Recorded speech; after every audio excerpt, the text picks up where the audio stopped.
So yes, since morning we had, we are rather having the conversations about the strength of India's startup and the deep tech ecosystem. Yeah. So today we have been recognized as the third largest startup ecosystem with more than 125,000 DPIT registered startups, 110 unicorns, more than 4,000 deep tech startups who are not only advancing on the frontier technologies, but are also setting new benchmarks by solving some of the most pressing challenges of national and global priorities. But still there exists a big paradox. And what is that paradox? To understand, let's deliberate the first principle. Deep tech, by definition, essentially works at the convergence of multiple technologies, combines the fundamental research with the path to market. That means that it works at the intersection of technology as well as the practical use cases. In the journey of deep tech for a startup, from the technology research, product development, go-to-market, and scaling, the biggest challenge is not the technology, but the biggest challenge is the commercialization and the scaling of the product. The biggest challenge is the market. And the risk which lies in this phase, which many of us call it as the second valley of death for the startup, is something which is very, very concerning for each and everyone. Having understood since morning the strength of our deep tech ecosystem, let me take the flip side of it. Yes, we have received more than $10 billion of funding for Indian deep tech in last 10 years, but at the same time, it is 2% of the global funding of close to 480 to $500 billion. Yes, we have filed a lot of patents, but the Indian deep tech startups have filed close to 900 patents in last 10 years. 70% of our founders still say that their primary earning comes from outside India. Lack of patient capital, commercialization, thin IP are the challenges, but at the same time, the lack of domestic market to validate, to scale, is at the core of all these challenges. Can India become not just a builder of the deep tech, but also a bold buyer, and how? For that, we have the esteemed panel with us. Khadim, Aprameya, and Tapan, all of them are here to share their views and the path forward. So, with your permission, let me just start. Hi.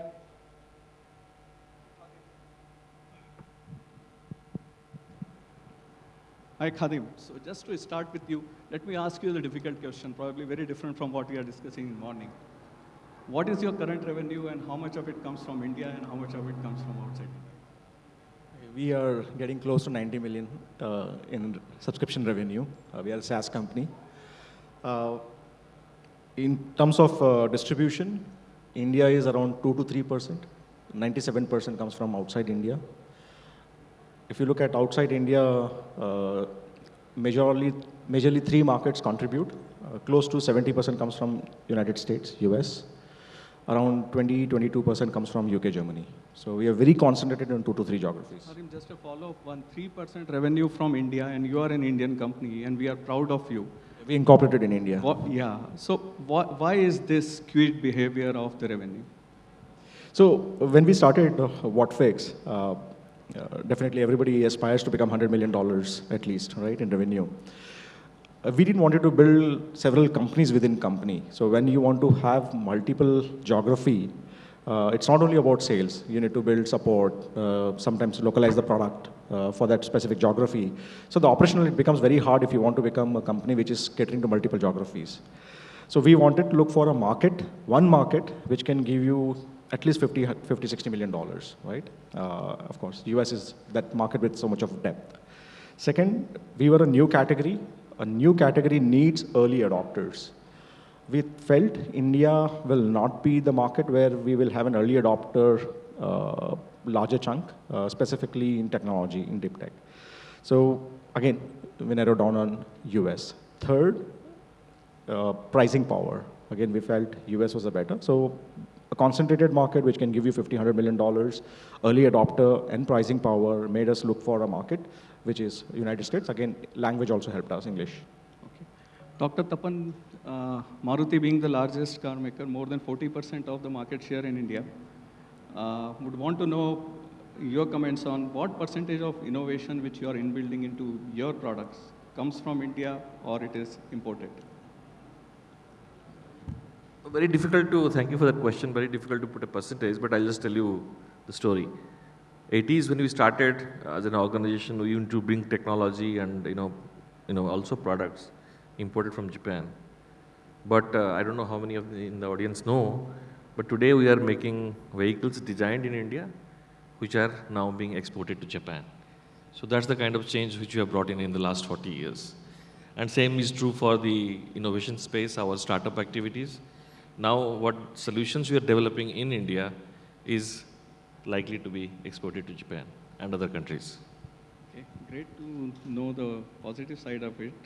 Aprameya, you come from the B2C market based on your experience. And what Khadim has shared, what do you feel is the buyer's reluctance? Is it the risk aversion, friction, or it is the cultural challenge? Why this behavior where we are not buying enough our own startups? Yeah. So I think there's a softer aspect and there's the financial aspect. The softer aspect is the trust issues, right? Like larger players of India don't trust another Indian company, especially a small startup, to be able to solve their problems, right? So there is a deeper trust issue, and that trust only gets eliminated when a US company has already bought that solution. So there's an Indian company which is trying to sell in India, it won't get bought, their solution, right? But if they sell something in the US, suddenly the Indian companies start buying, right? So I don't think there is, first principle thinking on whether to buy something or not, right? It is, okay, I'll follow whatever is happening in the world, right? And if the solution is being worked upon in the world, then I will also buy, right? And there also they'll ask for, 50% discount because they're an Indian company, right? So I think that is one. And ability to pay, right, is very low. And even if there is ability to pay, the whole thing of trying to get a deal out of you, extending, decisions, the sales cycle must be very, very long in India compared to US. I've never done B2B sales, but I'm just saying that, it's so many different things. So we overcomplicate, things that even are, as in solutions that are even trying to solve our own problems on whether to buy or not. So Khadim, do global customers treat Indian companies more seriously than the Indians? Before I answer that, just to add to what Aprameya said, a lot of founders ask me whether to sell in India or US and what's the difference. I jokingly tell them it's 1/3 the price at 3x the effort in India, so 9x the factor. Okay, anyway, in terms of trust, when I put in context, I'm talking mostly about a couple of geographies which are developed market like US, UK, Germany, right? So I think those geographies, or let's take a step back and say labor arbitrage, right? We have cost arbitrage. It definitely benefited us in terms of services because we have much lower cost, but it hurts us when we want to spend for deep tech or other technology because we are not ready to pay for efficiency gains or convenience, right? Whereas the cost is pretty high in developed world, or specifically in the United States. So anything which can help them to improve their efficiency or get that productivity, they are ready to pay. So that's one of the important factors. Because of that, they are early adopters of innovation or any technology which can help them. So it's not about trust for Indian companies or trust for anyone. Whoever can bring them that innovation, they move fast on that.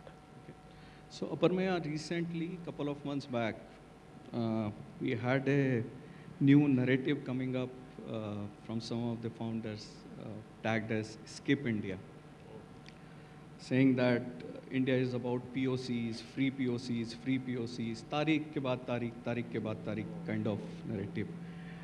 Do you think it's a real challenge or it is more of the exaggeration? So I think an entrepreneur or businessman, basically is aligned to make his business a success. So, as Khadim was just saying, if the solution that an Indian entrepreneur has made is more valued for whatever reason, their costs are high, they adopt technology faster, they're able to afford to pay whatever the Indian solution is asking for. So I think every business will go through its own organic, natural trajectory based on where it can grow, right? Why do you, if somebody is offering you revenue right away versus somebody is giving you, as you said, Tariq pe Tariq, and meeting you, and beating you down on price, it's obvious that you'll say, okay, let me just go to the US and get more customers, right? And there are examples of Freshworks, which basically, went and listed in the US because they became a US company, all their customers were in the US and it made sense for them to list there rather than anywhere else. So I think it's not about the statement of skip India. It is an outcome of what helps somebody grow. So if selling outside is easier, more profitable, numbers speak, and entrepreneurs will obviously move to where the numbers speak. Yeah, just hold on. Probably we'll take it forward, this narrative and how it is impacting. Coming to Dr. Tapan, because you are on the buyer side, you are one of the biggest consumer and producer both. I mean, you might have the in-house innovation, I'm sure. At the same time, you are also integrating the products from the startup. What you see in terms of the challenge sometimes to integrate the startup product? Is the lack of validation? It is a maturity issue? It is the scale issue? What is your suggestion for the startup founders if they have to integrate their product with the Maruti? I think there are few challenges from, if I look at it from our perspective to startup. First is adaptability. I think we develop a solution with something in our mind. But the real life application, what we are talking of, could be different. It could be same technology, but it could be applied in a very different situation and could drive business value. So are we able to identify and co-create along with the customer is one of the key attributes that startups should require. So we have seen in our cases, many cases that where startups come with a solution, but when you talk of adapting the technology to a particular situation, they that lack that skill. The second issue is people. People are very critical. So whether it's the founders, the relationship between founders or your tech people, they're going to stay with you or stay. How do you take the process of POC, validation and scaling up also is another area which startups need to look at. So you meant to say after that, no Tariq pe Tariq? One POC will be good enough? No, I don't think so. In our case, it's totally different, I think. Okay, great to know. So, friends, I think one important thing which we have understood, though Khadim is bringing is 90% revenue from outside India. At the same time, Aprameya says that as an entrepreneur, you will really go to the market where you can scale. Both the narratives are fine. Why it is actually impacting us as an ecosystem? Why is it hurting? And I think that is where I'll go a little more deeper, Aprameya. That while doing global business and all of us want to be the world-class products, that is great. But don't you think that it brings some kind of IP drain? Because at the end of the day, you file your IP only at a geography where you can monetize. So do you think that that is a challenge which we are hitting as an ecosystem, as a country? Yeah, absolutely. As in, if you, when we were discussing earlier as well, I was saying that the businessman's end goal is success of business, more revenue, more profits, listing his company or her company. That is his goal, right? Being patriotic comes next. Once your business succeeds, it's big, then you can add patriotism, right, as a layer to it. Now, if the business and the entrepreneur and everything else is getting valued more, IP is more protected outside, then it totally makes sense for the entrepreneur to be doing that. if we want to, have more IPs here, have more entrepreneurs selling within India, then, the domestic market has to up its game, right? Accelerate. I mean, even if you have to take more risk as a larger company, even if the government has to become a buyer of certain technologies early on. So we'll have to, leapfrog some of those things, if we have to protect, IP drain or, any other kind of drain to other countries, right? Without that, it's not I don't think it's the entrepreneur's job. I think it's the ecosystem's job to protect IP drain. Okay, great. I think there is call to action for all of us. The way Khadim earns his 90% revenue overseas, same way Maruti earns his 90% revenue in India. So, Dr. Tapan, what are your thoughts? How can we change from skip India to embrace India? I think we need to work on the ecosystem. You rightly said that whether it is government or large corporates, how can you actually create an ecosystem which is going to help the entrepreneurs, the startups in that sense? If I just give our example, for example, we have 4 structured programs for the startups. Starting with a pre-incubation phase startup, we have tied up with IIM Kolkata for the nurture program. We have a program with IIM Bangalore and Research Cell for the incubation phase startups. We have our own accelerator, and we accelerate startups to get the solutions. The common factor across all and we have a program of mobility challenge with T-Hub. So we are not trying to do everything ourselves, but we are trying to create that ecosystem and find out right people for our solutions for the job. That's number one. Number two, the common theme across everything is that what do startups need? They need market access, they need money, and they need mentoring. So what we have done? Market, we are our own market. I mean, if you look at it, we have 40% plus market share, 5,000 plus customer touch points, 30 million plus customers, and the value chain, 400 or 600 plus suppliers. We have 4 plants. We produce 2 million vehicles, aiming for 4 million by 2030. So that's the size of the market that we provide to the startups for solutions. And the startup solutions are not concentrated on vehicle technology only. In fact, it's beyond the vehicles mostly, be it AML, be it deep tech, be it clean tech, be it drones. So many things we are doing. What we provide them is that, first, the market for experimentation. And we don't believe in free POCs. We give paid POCs. That's one. In terms of mentoring, I think we have a good mentor network, and they provide the startups the right kind of guidance throughout this process.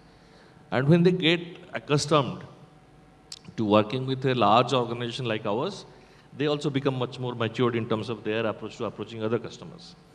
And third, as far as money is concerned, yes, of course, we do strategically invest in some startups. But besides money, we give them real business. If I tell you the numbers, for example, we have screened so far 5,300 plus startups. 150 of them are engaged with us at different stages. 38 are doing paid POCs, and 28 have become our business partners. So they are like the tier 1 suppliers which we created in 1980s. We are creating startup suppliers today for the next century. So, and as far as money is concerned, we have also curated a new program with ISB, which is called Fundraise, so that people can learn how to, get funding. So that's the way I think, ours is one example, but I think it's a call for all corporates, government, and other organizations. We recently signed a MOU with DPIIT also to support them in this regard, how to go from startup to scale up. So point is, everybody has to play their part. If India has to become a nerve center of startup journey, I think everybody has to play their part. So, Aprameya, having established and understood that it's not the supply side issue, it's a demand side issue, what we understood. A quick answer from you that how to unlock this deep tech demand? Is the government intervention, policy intervention, heavy buying by corporates, or what is that? As an ecosystem, you brought the point ecosystem. So, I think a very quick one. Yeah, so I think everybody, all the three mentioned have to play their part. We've read stories about how Elon, while building SpaceX, almost was bankrupt, and NASA gave him a grant. And without that grant having come in, I don't think they would have further progressed, right? Now, do we have such long-term vision from all players of the ecosystem? It's not just one, right? It's everybody. Like, is there a solution that some entrepreneur has built that today is looking impossible, but in 10 years, it will be the leader for the world, right? Are we able to identify it and back it, irrespective of the risk? Because it's just worth it, right? And those solutions also, as in, it should be globally relevant solutions. Like, in the entrepreneur's head, it shouldn't be about, oh, let me build for India, let me build for only, the Indian companies here. I think it is very important for every solution to be globally relevant and globally sellable right from the beginning. Can we create that as an ecosystem and become, the hub for, as in, create visions like, let's become the laboratory of the world, right? What kind of laboratory do you want to be? Define it. Now, let's put energy, money, all other kinds of resources into that and make it happen, right? Do we want to be that? It's not going to be possible by one entrepreneur. If you want one entrepreneur to go and fight all of these battles in the world, I think, it is a probability, but it is a very low probability. Understood. Right? So probably not only the laboratory, our challenge and our aspiration is to become the launchpad as well. So because we have a lot to discuss probably, but let me come to the last few questions. And I'll request all of you to answer maybe in one word. Okay. So Khadim, 2025, 2030 or 2035, what % of Whatfix revenue could be from India? 5%, 10%, 50%? 5%. It's not because I don't want to focus on India, but other markets also growing very fast. I need one word. Yeah. Dr. Tapan, what % of innovation for Maruti from India? 10, 20, 50? I think 2030, I'll not give a number. It would be very incorrect for me to say that, but probably India will become the nerve center for innovation. Yeah. Aprameya, India is lab or launchpad? I think very long term, we should become the lab for something, right? As in launchpad, yes, is the second step. If you become the lab, then the foundation is set. For all, flipping or reverse flipping? Reverse flipping means the ghar wapsi, some of those who have gone out. Yes, no? We are already India incorporated, so it doesn't matter for us. Of course, yes. Reverse flipping? It all depends on each business, right? As in, if it makes sense for them to come back, they should. Okay. Last one. Skip India, embrace India. What was the second one? Skip India or embrace India? Embrace India. Embrace. Win over India. Of course, it's always good to win big market. I mean, make in India for the world. Simple. Yeah, so I've already said the business and the entrepreneur has to decide based on what is best for his business. Great. Right?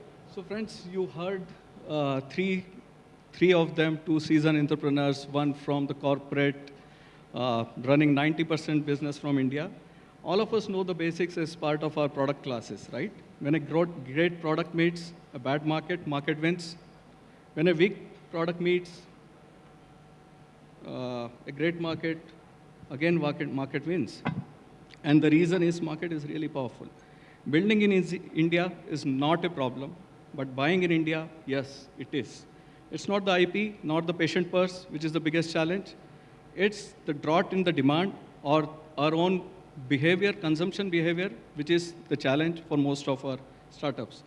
Obviously, market produces the makers. India has to buy its own future. I mean it. India has to buy its own future when it comes to deep tech. A big thank you to Dr. Tapan, Aprameya, and Khadim for this candor and clear discussion. For everyone, all of us are here on the mission critical conversation. And I must say that, yes, we are on the journey from Skip India and Flip India to Select India, Seize India, Serve India, and Strengthen India. Thank you very much. Thank you very much for being the patient audience. Thank you. Jai Hind, Jai Bharat.